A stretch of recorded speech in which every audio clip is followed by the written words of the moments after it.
Hello friends, and welcome to another edition of Transformational Astrology. We're going to be talking about the new moon, which is coming right up here. And I want to show you also a little bit of the background of the new moon going back a week. And you'll see what I mean in a second. So without further ado, let's take a look at this chart for the new moon of July 28th, which is a Thursday. So here you should see the chart.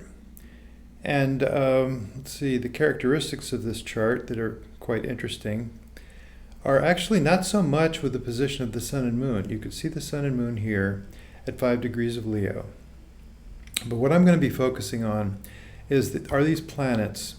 Here is Pluto at 27, here's Haumea at 27, and here is Eris at 25 degrees of Aries. And you can see the T-square formed by Eris in opposition with Haumea and in squared Pluto. Now one thing, these are new planets. I think that probably everybody's beginning to recognize that Eris is extremely important in chart work, and certainly in natal charts, anything that Eris is pointing to takes on a lot of significance in relation to what's deep inside us, in relation to soul intention. So we can call Eris a feminine warrior archetype in support of soul intention, meaning really life purpose, why you're here, what you're really up to in this world, including the house position tells you things about that as well. So without going into a lot of Eris information, just note that, and then Haumea is also very important in chart work as well. Haumea and Makemake, beyond Pluto, the only ones officially named as KBO planets beyond Pluto, along with Eris, are actually involved with profound connection to nature, which was my suspicion, but it's been confirmed by tons of research. And a book that's come out on Amazon from the ACS publications, the Ephemeris people, they requested me to do an ephemeris and to name these things. This was Maria K. Sims's project, which I voluntarily committed to, of course. So it's a complete ephemeris from 1900 to 2050 for the positions of these three new ones, along with Pluto, the four so-called dwarf planets now that the astronomers have officially designated as planets, including the meanings of these three new ones. And profound connection to nature. They're very similar orbits. They do represent indigenous cultures. Haumea is the creation goddess of the Hawaii people, and her whole personality in the Hawaiian mythology really sounds a lot like nature. She had a magic wand that could make food appear, and mimicry of the situation of those islands where, every time you turn around there's a breadfruit or something. In those jungle settings, it was really beautifully his sort of paradise, allowing humans to have what they needed. And of course, they had a very complex culture that evolved in the Hawaiian Islands before the European contact. And, she had a magic wand that could make food appear. She also gave birth from many different parts of her body, her hips, her breasts, her womb, regenerated as a young woman again. So really a very remarkable, almost a symbol for nature in action. And of course, the indigenous societies, as we know, all of them really had a lot to do with man's connection to nature. Nature was part of their, not only mythology, but their whole daily existence, of course.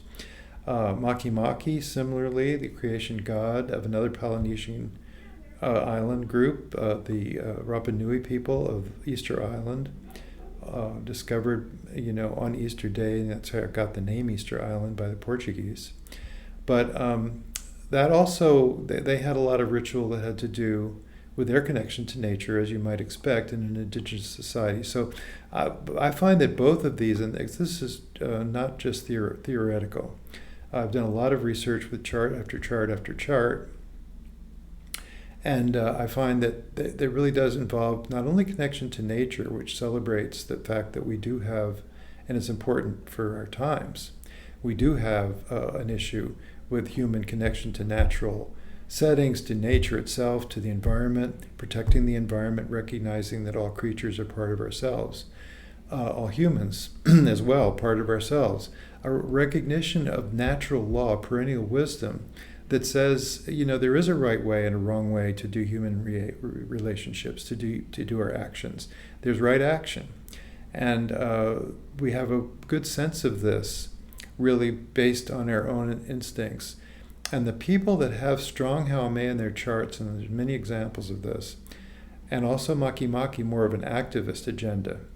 Haumea, more of a philosophical agenda, just observing a connection to nature, which shows in their very being. There's a charisma with these people, and they're truth tellers. They really believe that there's nothing except telling the truth, right? And there's people that just instinctively do what's right, and they wouldn't do anything else, and they just kind of really rely on that. And there's people that have a problem with recognizing what their actions should be in terms of how they treat others, right? And then there's religions based on the idea that we have to have certain conduct that's moral conduct, otherwise we won't get to heaven. And all those manifestations of the history of Western culture that's come along, but really the basics are a very kind of simple connection to our internal sense of what's right, which is interesting because there's been theories of mankind that really they're kind of dark on the inside. They would kill anybody for advantage, except that we have the veneer of civilization which keeps us from doing that. And that's kind of a wrong-headed notion. There's other people that have advanced a different notion that we're basically good, but that civilization gets in the way when we're given power over others through the civilized thing. If you're a politician or if you're very, very rich and you take advantage of that and you're paying people to get what you want, there's a corruption that happens that kind of interferes with that natural goodness. At least that's another way to look at things. So without going into, I'm giving you a little bit of a lecture on the philosophy of these new archetypes that have emerged, but what's fascinating is they're very prominent right now in the sky. And in fact, you can even look back, if we look back one cycle to the last quarter moon of the previous lunation cycle, which is the 20th of July. You can see that this is a very powerful T-square involving the sun and moon, which also happened to be located at 27 degrees at that point of cardinal signs. It's the closing cycle of the moon square to the sun before it makes the new moon a few degrees along, and that, as you can see, is the new moon coming up tomorrow, and it's in Leo. So here we go with the Grand Cross, 27 degrees, including the sun and moon, including Mercury very close to the sun, including Eris very close to the moon, including this 27 degree mark of Pluto and the 27 degree mark of Haumea.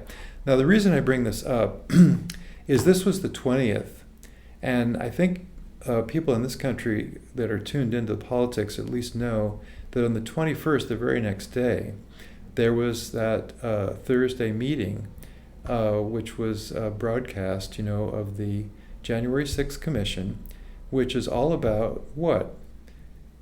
It's all about telling the truth. That's the focus of these meetings, the attempt to really show and demonstrate that in spite of what I think it's something like 38% or something in this country, as far as the political landscape, believe that when Donald Trump said he lost the election to fraud and it was rigged, which he'd been saying even before the election, and by the way, there's a recording of Steve Bannon saying, this is what's going to happen. If he loses, he'll just say he won. That's several days before the election, or maybe a couple of weeks before the election. Anyway, just to bring out that this whole January 6th Commission is about these kind of simple principles that I've been describing for these new planets about telling the truth. And we also have, incidentally, the position of Makemake is very prominent also in these charts.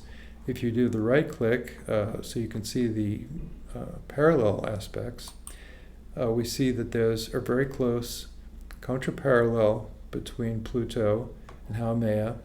Pluto located at 22.8, which is 22 degrees 45 minutes in this particular case. And Haumea, the parallel, 22.4, so it's less than half a degree off. And so not only that, we have a stationing Jupiter at 8 degrees of Aries. When does it station? It stations on the full moon. It stations on the 28th, coming right up in the evening of the 28th, after the new moon, after the coming new moon. So here we have, and that's exactly opposite, within a degree, pretty much, of Maki-Maki. So we have strong Maki-Maki in this configuration, including the new moon to follow. We have strong Haumea in this configuration, in this amazing grand cross, including the sun and moon. And the very next day, here was the January 6th Commission. And their whole thrust is not so much about the details. To me, this is what's important. Not so much about the details of what happened on January 6th. How was that coordinated? How were people encouraged to come and protest? They had a legitimate protest because they thought the election had been stolen from them. They thought they were being patriots. Their president had told them to come to the Capitol and fight like hell. And they were doing what they were told to do until he called them off hours and hours later after the attack started. But if you think about it, and we know that he was trying to prevent the certification of the vote, the electoral college votes for president, to try to maintain that he actually won the election, that he could be, he could reverse that, have the states declare differently. Many attempts were made to get the states to declare differently, and that all hinged on the fact that he acted as though he believed that he had won the election. He said that. It's called the big lie, capital B, capital L, big lie, for a reason, because it was not based on any evidence. You find out these people had, and there's 60 court cases where the judge said there's no evidence for this. You find out that even his closest advisors were advising him, there's no evidence for this. I don't know how we can go on stating it. All we have is Donald Trump's bare word that there was something wrong with the election. And so then that's convinced, as I say, 40% of the U.S. population now is thinking Joe Biden is an illegitimate president, when actually he won a fair election, which a lot of people that are experts in this, including the head of Homeland Security at that point that was in charge of elections. I'm sorry, he wasn't the head of Homeland Security. I think his name is Miles Taylor, and he was in charge of the integrity of this election, working through the Department of Homeland Security, and he insists that it was a fair election, and he actually resigned after all the protests. So the whole issue becomes, can we just tell the truth? Are we going to be able to do that? As individual politicians, and of course you have the example of Liz Cheney, a Republican who insists that she has a truth to tell even though it means her side losing, the Republicans losing. Anyway, I don't want to go on and on about this. I don't want to be political. I do want to say that that's a huge issue in this country right now as to who's telling the truth about things and who is not. And how can we really get to the bottom of where some of these trends are going in our society? And can we be, clear at least about what's happening, who's saying what? So let's go back. So after all of that, let's go back to this new moon configuration. And let's just include the fact that right now there's this tremendous pressure, even in this new moon as well. So for the next 30-day cycle, for the rest of August, till almost the end of August, when we have the other new moon, the next new moon, which will be a Virgo new moon at 4 degrees of Virgo. This new moon at 5 degrees of Leo. And by the way, there's a full moon coming as well, which is at 19 degrees, another 2 weeks along, so 19 degrees. So that really is close to Saturn. So Saturn comes into it at the full moon particularly, and at that time also Mars moves to 25 degrees, so that is also chiming in with these. So we have all of this outer planet energy, which does involve Pluto, does involve as well Uranus, because check it out, Uranus is actually square Uranus at 18 degrees of Taurus is actually perfectly square to Mercury in this new moon configuration. So there's a lot about surprise information, surprise revelations. Can we think in innovative ways? Can we think outside the box? Can we try to solve some of these issues that are plaguing us? Einstein said you can't solve what you're dealing with the same assumptions that got you into this. You have to revise your assumptions if you're going to get yourself out of it. And that's what we have to do as a culture, as a society, to really understand where we're at and where we can go and how we can try to get a culture of kindness to be part of what we're doing. So I think it's very vital times. We're on the brink. It could go either way. It does depend on everybody. Which is the message of Eris, actually, is that you have to tune in to what you believe deeply. And you have to act upon that. And you have to act only upon that. What it is that you bring, that you can contribute along the lines that you see fit, wherever your political persuasion may be, along the lines that you see fit, can you make a difference? And the answer is, we can all make a difference. And the answer of what's happening, what's coming, we can look at charts, we can say what we think, we can say where we see the forces aligned, especially when the election comes on November 8th, 2022, just a few months away now. We can look at those alignments and we can say we can see the division between right and left. We can see the conservatives represented more by Saturn, the progressives represented more by Uranus, in total conflict, complete perfect square aligned with the eclipse of November 8th. But we can't say how it's going to come out, because that depends on each of us. Each of us, you have immense power as an individual. The sum total of all the individuals acting together will be a force for change, a force for going one way or the other way. And we have to see where we can get to solve problems like climate change, or at least attempt to solve and move in the right direction on climate change. And all these things that are plaguing us as a society,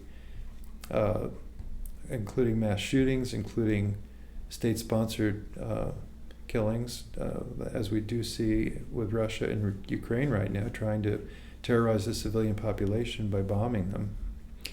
I do have some very specific axes to grind on these issues, and I apologize for that. I am telling you what I think about where things are, because I think it's important that we all start to reflect upon that. And this new moon, I tell you, it's really powerful. We're bringing in these outer planet configurations, sort of similar to the 60s when we had Uranus and Pluto together. Now they're not located in the same place anymore, but they do both contribute to what we're seeing happening in the sky right now. So new moon in Leo, pick up the energy of that, see where it can take you. That's all I have to say. Transition back to the other view, and I'll just sum up by saying it's a tough time. I think we're in tough times right now. I think we have a lot of despair, but you don't have to be despairing. You can do what you can do. You can act according to your own inner guidance, what you can come up with, what tells you true within yourself. Act upon that, and you've at least done your part. You've done the best you can. And with that, I'll leave you, and best of luck with all of this. So long, friends.